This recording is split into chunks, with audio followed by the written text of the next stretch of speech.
മിക്സിയിൽ അരച്ചെടുത്ത് വളരെ സിമ്പിളായിട്ട് തയ്യാറാക്കിയെടുക്കാൻ വേണ്ടി പറ്റുന്ന നല്ല ടേസ്റ്റി ആയിട്ടുള്ള അതുപോലെ തന്നെ ഹെൽത്തി ആയിട്ടുള്ള ഒരു കേക്കിൻ്റെ റെസിപ്പിയുമായിട്ടാണ് ഇന്ന് ഞാൻ വന്നിരിക്കുന്നത്. മുട്ടയൊന്നും ചേർക്കാതെ തന്നെ വളരെ സോഫ്റ്റ് ആയിട്ടുള്ള കേക്ക് വീട്ടിൽ നമുക്ക് വളരെ എളുപ്പത്തിൽ ഉണ്ടാക്കിയെടുക്കാം. ഓവൻ്റെ ഒന്നും ആവശ്യമേ ഇല്ല. അപ്പോൾ ഈ ഒരു കേക്ക് എങ്ങനെയാണ് ഉണ്ടാക്കുന്നത് നമുക്കൊന്ന് നോക്കിയിട്ട് വരാം. ഈ കേക്ക് തയ്യാറാക്കി എടുത്തിരിക്കുന്നത് റവ ഉപയോഗിച്ചാണ്. ഞാനിവിടെ 1 കപ്പ് അളവ് റവയാണ് എടുത്തിരിക്കുന്നത്. നിങ്ങൾക്ക് വറുത്തതോ വറക്കാത്തതോ ആയിട്ടുള്ള റവ ഉപയോഗിക്കാവുന്നതാണ്.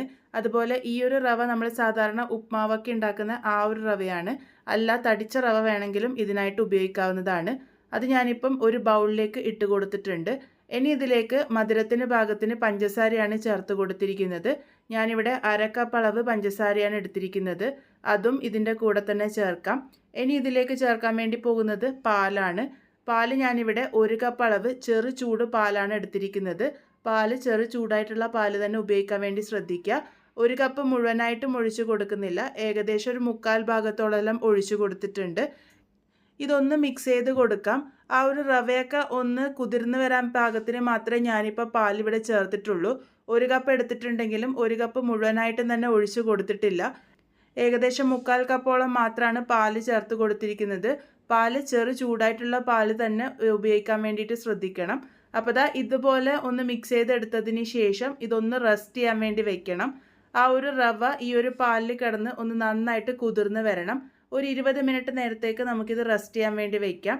20 മിനിറ്റ് ആകുമ്പോഴേക്കും റവ ആ ഒരു പാലൊക്കെ നന്നായിട്ട് കുടിച്ച് ഒന്ന് നന്നായിട്ട് പൊങ്ങി വരും. ആ ഒരു സമയം വരെയാണ് ഇത് റെസ്റ്റ് ചെയ്തെടുക്കേണ്ടത്. ഇപ്പോൾ നോക്കൂ, റവയൊക്കെ നന്നായിട്ട് തന്നെ കുതിർന്ന് വന്നിട്ടുണ്ട്.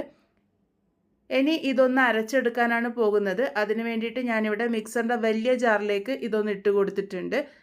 ഇതിൻ്റെ കൂടെ തന്നെ ഞാനിവിടെ ചേർത്ത് കൊടുക്കുന്നത് പാൽപ്പൊടിയാണ്. ഞാനിവിടെ 1/4 കപ്പ് അളവ് പാൽപ്പൊടിയാണ് എടുത്തിരിക്കുന്നത്. പാൽപ്പൊടി ചേർക്കുന്നത് തികച്ചും ഓപ്ഷനിലാണ്. ഇഷ്ടമുണ്ടെങ്കിൽ മാത്രം ചേർത്താൽ മതി. ഒഴിവാക്കിയാലും കുഴപ്പമില്ല. ചേർക്കുമ്പോൾ രുചി ഒന്നും കൂടെ കൂടും, അത്രേ ഉള്ളൂ. ഇനി ഇതിലേക്ക് ചേർക്കാൻ വേണ്ടി പോകുന്നത് 1/4 കപ്പ് അളവ് കസ്റ്റേർഡ് പൗഡറാണ്. കസ്റ്റേർഡ് പൗഡർ ഇല്ലാന്നുണ്ടെങ്കിൽ നിങ്ങൾക്ക് 1/4 കപ്പ് അളവ് കോൺഫ്ലോറോ അല്ലാന്നുണ്ടെങ്കിൽ 1/4 കപ്പ് അളവ് മൈദയോ ചേർക്കാവുന്നതാണ്. ഞാനിവിടെ വാനില ഫ്ലേവറിലുള്ള കസ്റ്റേർഡ് പൗഡറാണ് ചേർത്ത് കൊടുത്തിരിക്കുന്നത്. കസ്റ്റേർഡ് പൗഡറിന് പകരം മൈദയോ കോൺഫ്ലവറോ ആണ് ഉപയോഗിക്കുന്നതെങ്കിൽ ഏറ്റവും അവസാനമായിട്ട് ഒരു 1/2 ടീസ്പൂൺ അളവിൽ വാനില എസൻസും കൂടെ ചേർത്ത് കൊടുത്താൽ മതി. അപ്പോൾ ഞാനിപ്പോൾ ഇവിടെ 1/4 കപ്പ് അളവ് കസ്റ്റേർഡ് പൗഡർ ഇട്ടിട്ടുണ്ട്. അതിൻ്റെ കൂടെ തന്നെ ഇപ്പോൾ ഇവിടെ 1/4 കപ്പ് അളവ് നെയ്യാണ് ചേർത്ത് കൊടുത്തിരിക്കുന്നത്. ഈ ഒരു നെയ്ക്ക് പകരം നിങ്ങൾക്ക് ഏത് ടൈപ്പ് റിഫൈൻഡ് ഓയിലോ അല്ലാന്നുണ്ടെങ്കിൽ ബട്ടറോ ചേർത്ത് കൊടുക്കാവുന്നതാണ്. നെയ്യ് ചേർക്കുമ്പോൾ ഒന്നും കൂടെ രുചി കൂടും, അത്രേ ഉള്ളൂ. ഇനി ഇതിലേക്ക് 1 ടീസ്പൂൺ അളവിൽ ബേക്കിംഗ് പൗഡർ ചേർത്ത് കൊടുക്കാം. ഇതിൻ്റെ കൂടെ തന്നെ 1/4 ടീസ്പൂൺ അളവിൽ ബേക്കിംഗ് സോഡയും കൂടെ ചേർത്ത് കൊടുക്കുന്നുണ്ട്. കേക്ക് ഉണ്ടാക്കുമ്പോൾ അളവ് കറക്റ്റായിട്ട് എടുക്കാൻ വേണ്ടിയിട്ട് ശ്രദ്ധിക്കണം കേട്ടോ. അപ്പോൾ ഞാനിപ്പോൾ ഇവിടെ 1/4 ടീസ്പൂൺ അളവിൽ ബേക്കിംഗ് സോഡയും 1 ടീസ്പൂൺ അളവിൽ ബേക്കിംഗ് പൗഡറുമാണ് ചേർത്ത് കൊടുത്തത്. ഇനി ഇതിലേക്ക് 1/4 ടീസ്പൂണിൻ്റെ പകുതി അളവ് ഉപ്പും കൂടെ ചേർത്ത് കൊടുക്കുന്നുണ്ട്. ഇനി ഇതിലേക്ക് നമ്മൾ നേരത്തെ മാറ്റി വെച്ചിരിക്കുന്ന പാലിൽ നിന്നും കുറച്ചും കൂടെ ഒഴിച്ചു കൊടുത്തിട്ട് ഇത് നല്ല സ്മൂത്തായിട്ടൊന്ന് അരച്ചെടുത്തിട്ട് വരാം. അപ്പോൾ ഇതിപ്പോൾ നല്ല ഫൈനായിട്ട് തന്നെ അരച്ചെടുത്തിട്ടുണ്ട്. കൂട്ടഥവാ കട്ടിയായിട്ട് തോന്നുന്നുണ്ടെങ്കിൽ പാൽ ഉപയോഗിച്ചിട്ട് അതിൻ്റെ കൺസിസ്റ്റൻസി റെഡിയാക്കി എടുക്കാവുന്നതാണ്. അപ്പോൾ ഈ ഒരു രീതിക്ക് വേണം നമ്മളുടെ കൂട്ട് തയ്യാറാക്കി എടുക്കാൻ വേണ്ടിയിട്ട്. ഇനി ഇതിലേക്ക് ടൂട്ടി ഫ്രൂട്ടിയാണ് ചേർത്ത് കൊടുക്കാൻ വേണ്ടി പോകുന്നത്. ഓപ്ഷനിലാണ്. ഞാനിവിടെ 2 ടേബിൾ സ്പൂൺ അളവിൽ ടൂട്ടി ഫ്രൂട്ടി കുറച്ച് ഗോതമ്പ് പൊടി ഇട്ടിട്ട് ഇതുപോലെ ഒന്ന് ഡസ്റ്റ് ചെയ്തെടുത്തിട്ടാണ് ഇട്ട് കൊടുക്കുന്നത്. ഇതുപോലെ ചെയ്തെടുക്കുമ്പോൾ ടൂട്ടി ഫ്രൂട്ടി അവിടെ ഇവിടെയൊക്കെ ആയിട്ട് കിട്ടാൻ വേണ്ടിയിട്ട് സഹായിക്കും. അപ്പോൾ ഇതൊന്ന് നല്ലപോലെ തന്നെ മിക്സ് ചെയ്തെടുക്കുന്നുണ്ട്. ടൂട്ടി ഫ്രൂട്ടി ചേർക്കണമെന്ന് നിർബന്ധമില്ല. ഇഷ്ടമുണ്ടെങ്കിൽ മാത്രം ചേർത്താൽ മതി. ഇതിന് പകരം നിങ്ങൾക്ക് ഏത് ടൈപ്പ് നട്ട്സോ അല്ലാന്നുണ്ടെങ്കിൽ ചെറിയോ ഉപയോഗിക്കാവുന്നതാണ്. ഇവിടെ ഞാനിപ്പോൾ ഓവൻ സെറ്റപ്പ് തയ്യാറാക്കി എടുക്കുകയാണ് ചെയ്യുന്നത്. ഞാൻ ഇതുപോലെ ഒരല്പം വലിയ പാത്രമാണ് എടുത്തിരിക്കുന്നത്. പാത്രം ഒന്ന് ചൂടാക്കിയതിന് ശേഷം അതിലേക്ക് ഉപ്പിട്ട് കൊടുക്കുന്നുണ്ട്. ഈ ഒരു ഉപ്പ് നിങ്ങൾക്ക് വീണ്ടും റീയൂസ് ചെയ്യാൻ വേണ്ടി പറ്റുന്നതാണ്. എപ്പോൾ ബേക്കിംഗ് ചെയ്യുമ്പോഴും ഈ സെയിം ഉപ്പ് തന്നെ ഉപയോഗിക്കാം. ഉപ്പ് ചേർക്കുന്നത് പാത്രം തകരാറാവാണ്ടിരിക്കാൻ വേണ്ടി മാത്രമാണ്. ഇതുപോലെ ഒരു സ്റ്റാൻഡും കൂടെ വെച്ച് കൊടുത്തതിന് ശേഷം അടച്ച് വെച്ചിട്ട് ഹൈ ഫ്ലെയിമിൽ ഒരു 5 മിനിറ്റ് നേരം നമ്മളുടെ ഈ ഒരു ഓവൻ സെറ്റപ്പ് പ്രീഹീറ്റ് ചെയ്യണം. നേരത്തെ തയ്യാറാക്കി വെച്ചിരിക്കുന്ന കൂട്ടിൽ ഏറ്റവും അവസാനമായിട്ട് ഞാനിവിടെ കുറച്ച് ലെമൺ ജ്യൂസും കൂടെ ചേർക്കുന്നുണ്ട്. ഒരു 1/4 ടീസ്പൂണോളൊക്കെ ചേർത്തിട്ടുള്ളൂ. ലെമൺ ജ്യൂസ് ചേർത്ത് കൊടുക്കുന്നത് ബേക്കിംഗ് സോഡ നന്നായിട്ട് ആക്ടിവേറ്റ് ആയിട്ട് കേക്ക് നല്ല സോഫ്റ്റ് ആയിട്ട് കിട്ടാൻ വേണ്ടിയിട്ട് സഹായിക്കും. അതിന് വേണ്ടിയിട്ടാണ് ലെമൺ ജ്യൂസോ അല്ലാന്നുണ്ടെങ്കിൽ അതേ അളവിൽ വിനെഗറോ ചേർത്ത് കൊടുക്കാവുന്നതാണ്. ഞാനിവിടെ കുറച്ച് പാലും കൂടെ ഒഴിച്ചു കൊടുത്തിട്ടുണ്ട്. ഏകദേശം ഒരു ടേബിൾ സ്പൂണോളൊക്കെ പാല് മാത്രമേ ബാക്കിയായിട്ടുള്ളൂ. ഈ ഒരു രീതിക്ക് വേണം നമ്മളുടെ കൂട്ടുണ്ടാകാൻ വേണ്ടിയിട്ട്. ഇതുപോലെ ഫ്രീ ഫ്ലോയിങ് ആയിട്ട് വേണം കൂട്ടുണ്ടാവാൻ. ഇനി ഇത് ഏത് പാത്രത്തിലാണോ ബേക്ക് ചെയ്യാൻ വേണ്ടി പോകുന്നത് ആ ഒരു പാത്രം നല്ലപോലെ ഒന്ന് നെയ്യ് തടവിയെടുക്കുക.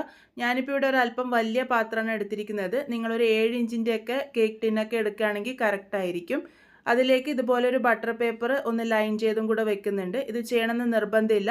ഓയിൽ സ്പ്രെഡ് ചെയ്തിട്ട് അതിൻ്റെ മുകളിലേക്ക് കുറച്ച് മൈദ ഡസ്റ്റ് ചെയ്തെടുത്താലും മതിയാകും.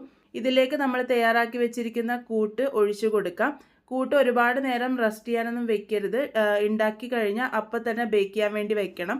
2 പ്രാവശ്യം ഒന്ന് നല്ലപോലെ ടാപ്പ് ചെയ്തെടുത്തിട്ടുണ്ട്. ഓവൻ സെറ്റപ്പ് ഞാനിവിടെ 5 മിനിറ്റ് നേരത്തേക്ക് നല്ലപോലെ ചൂടാക്കിയിരുന്നു. അതിനുശേഷം ഇതിലേക്ക് പാത്രം ഇറക്കി വെച്ച് കൊടുക്കാം.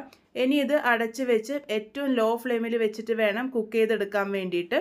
35 മുതൽ 40 മിനിറ്റ് നേരത്തേക്കാണ് ഇതൊന്ന് കുക്ക് ചെയ്യേണ്ടത്. ഏകദേശം ഒരു 35 മിനിറ്റൊക്കെ ആകുമ്പോൾ മാത്രം തുറന്ന് നോക്കുക. കേക്ക് പെർഫെക്റ്റ് ആയിട്ട് കുക്കായിട്ടില്ലെങ്കിൽ മാത്രം എക്സ്ട്രാ ടൈം വെച്ചാൽ മതി. ഈ ഒരു കേക്ക് ഓവനിൽ വെച്ചിട്ടും തയ്യാറാക്കി എടുക്കാവുന്നതാണ്. ഓവനിലാണ് തയ്യാറാക്കാൻ പോകുന്നതെങ്കിൽ ആദ്യം 180 ഡിഗ്രി സെൽഷ്യസിൽ ഒന്ന് പ്രീഹീറ്റ് ചെയ്യുക. അതിനുശേഷം 180 ഡിഗ്രിയിൽ തന്നെ വെച്ചിട്ട് ഒരു 30 മുതൽ 35 മിനിറ്റ് നേരത്തേക്കാണ് ബേക്ക് ചെയ്തെടുക്കേണ്ടത്. 30 മിനിറ്റ് നേരം ആകുമ്പോൾ ഒന്ന് ചെക്ക് ചെയ്യുക. പാകമായിട്ടില്ലെങ്കിൽ മാത്രം എക്സ്ട്രാ ടൈം വെച്ച് കൊടുത്താൽ മതി. ഇതിപ്പോൾ ഞാനിപ്പോൾ ഓവനൊന്നും ഇല്ലാതെ സ്റ്റവിൻ്റെ മുകളിൽ ഓവൻ സെറ്റപ്പ് ഉണ്ടാക്കിയിട്ടാണ് തയ്യാറാക്കി എടുത്തിരിക്കുന്നത്. ഇപ്പോൾ ഏകദേശം 40 മിനിറ്റോളം ആയിട്ടുണ്ട്. കേക്ക് നല്ലപോലെ തന്നെ പൊന്തിയൊക്കെ വന്നിട്ടുണ്ട്. ഇതുപോലെ ഒരു സ്ക്യൂറോ ടൂത്ത് പിക്കോ ഉപയോഗിച്ച് ഒന്ന് കുത്തി നോക്കുക. നീറ്റായിട്ട് കിട്ടുന്നുണ്ടെങ്കിൽ കേക്ക് പാകത്തിന് റെഡി ആയിട്ടുണ്ട്. അല്ലാന്നുണ്ടെങ്കിൽ മാത്രം എക്സ്ട്രാ ടൈം വെച്ചാൽ മതി. ഇതിപ്പോൾ പുറത്തെടുത്ത് വെച്ച് ചൂടാറാൻ വേണ്ടി വെച്ചിട്ടുണ്ട്. ചൂട് നല്ലപോലെ ആറി വന്നതിന് ശേഷം മാത്രം ഡീമോൾഡ് ചെയ്തെടുക്കുക. അല്ലാന്നുണ്ടെങ്കിൽ ചിലപ്പോൾ പറ്റിപ്പിടിക്കാനുള്ള സാധ്യതയുണ്ട്. സൈഡ് ഇതുപോലെ ഒന്ന് ഇളക്കിയെടുത്തതിന് ശേഷം കയ്യിലേക്കൊന്ന് ടാപ്പ് ചെയ്തെടുക്കാം.